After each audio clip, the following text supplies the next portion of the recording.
दोस्तों, हाल ही में मैंने आपको एक खबर दी थी जिसमें मैंने बताया था कि भारत ने ब्रह्मोस मिसाइल का परीक्षण किया है। और परीक्षण क्यों किया था?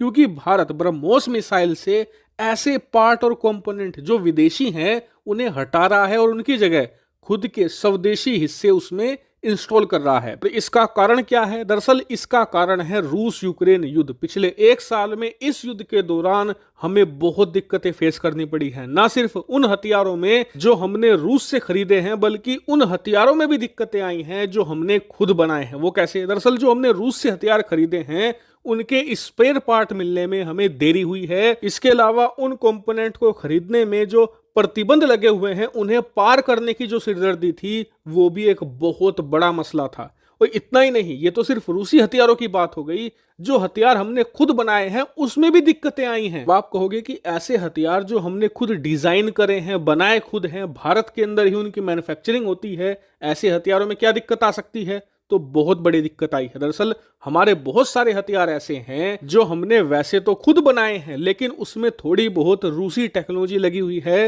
या फिर बहुत सारे हथियार ऐसे हैं जो रूस की मदद से ही हमने बनाए हैं, जैसे कि ब्रह्मोस हो गया। इसके अलावा रूस का जो सुखोई 30 लड़ाकू विमान है उसकी मैन्युफैक्चरिंग भी भारत में ही की जाती है under the license production agreement. और इन सभी मैन्युफैक्चरिंग में हमें बड़ी दिक्कतें फेस करनी पड़ी है। और इसी से भारत ने सीख ये ले ली है कि अब जो हमारे क्रिटिकल वेपन सिस्टम हैं उन सभी में से जितने भी विदेशी कंटेंट हैं वो सब हटाए जाएंगे। अब चाहे हमारा कोई कितना भी फ्रेंडली कंट्री क्यों ना हो, लेकिन अगर उसकी टेक्नोलॉजी हमारे क्रिटिकल हथियारों में, खासकर कि ऐसे हथियार जिसके ऊपर हमारी राष्ट्रीय सुरक्षा टिकी हुई है, वहां से हटा दिए जाएंगे। तो इसकी शुरुआत भारत ने ब्रह्मोस से कर दी थी, लेकिन अब भारत ने एक और सुपर क्रिटिकल हथियार पर बड़ा ऐलान कर दिया है। दरअसल डीआरडीओ LRLACM नाम की एक सुपर इंपोर्टेंट मिसाइल से विदेशी कंटेंट हटाकर 100% इसे भारतीय बनाने जा रहा है। और यकीन मानिए ये मिसाइल बहुत इंपॉर्टेंट है।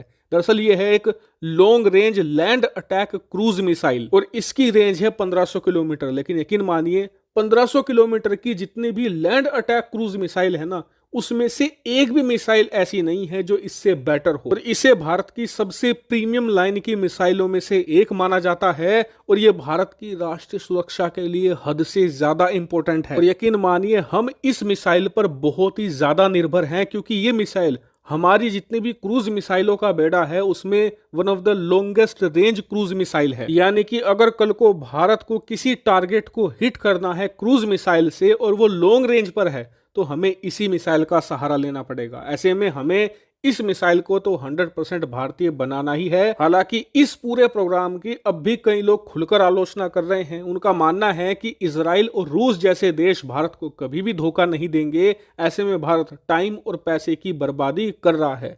हालांकि मैं उन लोगों को जवाब ये देना चाहता हूं कि चलिए मान लीजिए 1% कि रूस इजराइल आने वाले 100 सालों में भी भारत को कभी धोखा नहीं देंगे, लेकिन उनकी खुद की भी तो कोई मजबूरी हो सकती है। उदाहरण के लिए हमने कोई हथियार इजराइल के साथ मिलकर बनाया है और वो हथियार हमारी राष्ट्रीय सुरक्षा के लिए अति महत्वपूर्ण हो चुका है। मान लीजिए पाकिस्तान के साथ हमारा युद्ध शुरू हो जाता है या चीन के साथ युद्ध हो जाता है, तो हमें भारी मात्रा में वो हथियार चाहिए होगा जो हमने इजराइल के साथ मिलकर बनाया है। और इसके लिए हमें भारी मात्रा में मैन्युफैक्चरिंग करनी होगी और मैन्युफैक्चरिंग के लिए हमें चाहिए होगी इजराइल की टेक्नोलॉजी और उसके कंपोनेंट। मान लीजिए उसी वक्त इजराइल का भी किसी अरब देश के साथ युद्ध हो जाता है या युद्ध की संभावना हो जाती है और इजराइल हमें मजबूरी के कारण हथियारों के कंपोनेंट नहीं दे पाता, तो हम खड़े होकर मुंह ताकते रह जाएंगे। और आपको बता दूं कि मुसीबत यही है हमारे लिए कि हमारे साथ ये चीज होने की संभावना सबसे ज्यादा है, क्योंकि रूस और इजराइल जिन दो देशों के साथ मिलकर हमने सबसे ज्यादा हथियार बनाए हैं